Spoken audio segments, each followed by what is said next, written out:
আপনার ভক্তি, ভগবানের প্রতি ভালোবাসা যদি শাস্ত্রের সঙ্গে না মিলবে, যেন চৈতন্য চরিতামৃতে, ভাগবতে, বেদে, তাহলে কিন্তু আপনার সেটা ভক্তি নয়, সেটা কেবল উৎপাত। সেটা কেবল উৎপাত ছাড়া আর কিছু না। জগতে দেখা যায় কিছু লোক ভগবানকে দেখে একদম কেঁদে ভাসিয়ে। একবার হরিদাস ঠাকুর, তিনি ভ্রমণ করতে করতে দেখছেন এক জায়গায় এক কৃষক গাই দুইছে,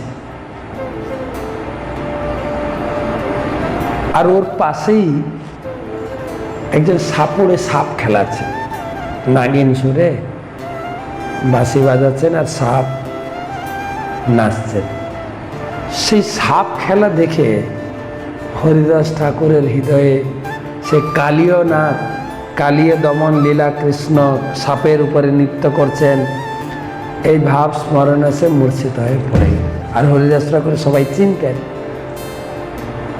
সবাই গিয়ে হরিদাস ঠাকুরের সেবা করতে শুরু করেছেন। সে যে এত মহান ব্যক্তি ভগবানের চিন্তায় এসেছে।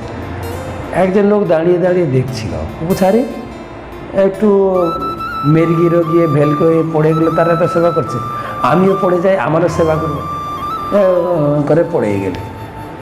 আর সেইটা দেখে কিছু লোক লাঠি নিয়ে এসে পিটাতে শুরু করলো, লাঠির পিটুনি খেয়ে দৌড়ে পালিয়ে গেল। সহজে ভাব করলে হবে না।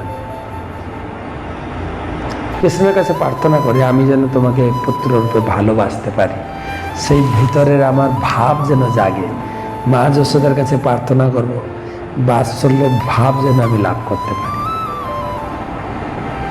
যারা কৃষ্ণকে স্বামী রূপে পেতে চাইছি, রাধারানীর চরণে, ললিতা বিশাখার চরণে প্রপত্তি প্রার্থনা করতে হবে, হে রাধিকে আমাকেও তুমি কৃষ্ণের চরণে সঁপে দাও, তবে হবে, নাহলে সহজে